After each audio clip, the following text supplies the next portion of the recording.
There you are. I was wondering when I'd see you again. I'm Jonathan from A Guy and His Glassware. I have another great episode today for you with a wonderful glass and its beer to pair it with. So today's proper glassware will be for the beer Kronenbourg Blanc. The Kronenbourg brewery was originally from 1664, but it was actually called Le Canon, or the Cannon. And it wasn't until 1850 that it was renamed when it was relocated. So that was in 1850 when the name Kronenbourg actually took effect on this brand. Now, 1664 is also it's on prominent on their labels, but it's also the name of their regular lager beer, their 5% lager. In the States, it's 5%. And this Blanc, if you've ever had beers like Blue Moon or Hoegaarden, any kind of wit beer like that, and you have not had this one, this is kind of essentially roughly the same thing. A Blanc is a wit beer, this right here. So this glass is beautiful. We're going to get a close-up detail on that in a minute, and I'll be right back with you after I get my photographs. This Kronenbourg Blanc glass is pretty beautiful. I'm going to give you a close-up right now of some of the finer details first. This logo, try to focus on this again. This is Kronenbourg twice. There on the top in that crest. And then right here, 1664, the original date for the first name of the brewery in the first location. And then underneath here, it says Bier Speciale de Haute Tradition. This banner here, I think that's just like stars or some kind of a shape right there. And then this Blanc, as many people would know if they've had, at least if you've tried a wit beer, it has the coriander and orange in it. Now, this, to me, in this A, looks like an orange twist that you would have garnished on the glass that some bars do when they serve that. I don't do that. These have a lot of orange flavor as is. You don't need to do that. I don't, at least in my opinion. And this right here is stamped on here. This is sticking out. This 1664. They love that date. They show that date off as much as they can on this brewery. It's cool. And this has a beautifully, a wonderfully, almost perfectly flat here. I mean, it essentially is. This is essentially supposed to be perfectly flat. Now, this is shiny glass. This is not like this. We're going to get to that in a minute. This is like kind of like an acid washed. This is a frosted here.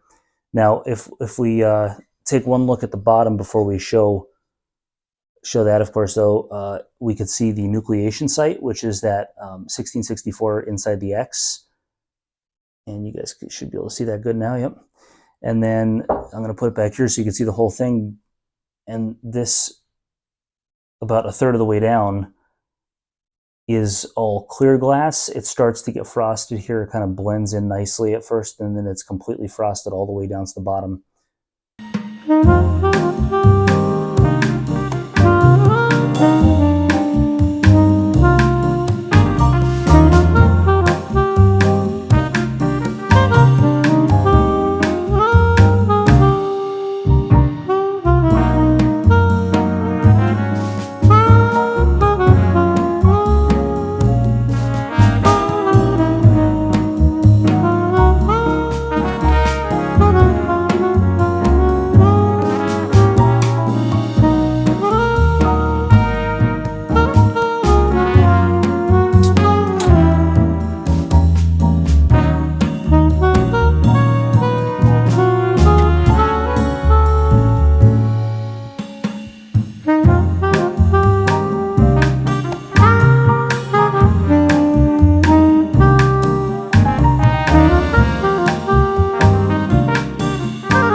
Let us dive into some Kronenbourg Blanche.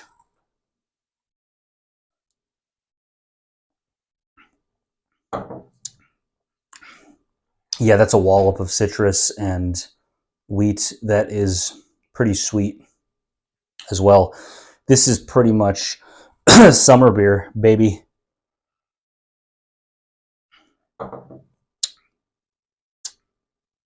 This is a nice pounder for the summer months. I'm kind of hot in this shirt now too, so.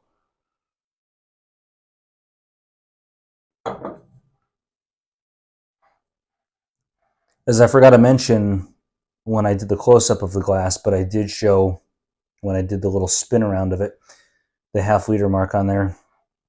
So this is designed for cans like this are pretty much always, a lot of this is American. Now, I don't know how common this is in Europe. I know that German stuff always used to come in bottles, and now they're bringing it in 4-pack cans and half-liter cans. Just, I think it's because of shipping costs and all that.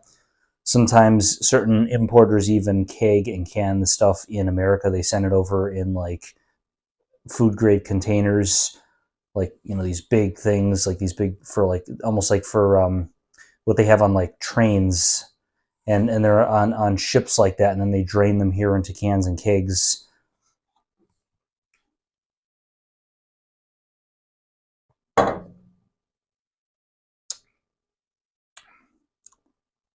Yeah, that's really fruity, guys. That's a really fruity. I don't see, like I said, I don't see why you would even want to garnish on this like a twist, because this is really fruity and it's fairly sweet for the alcohol.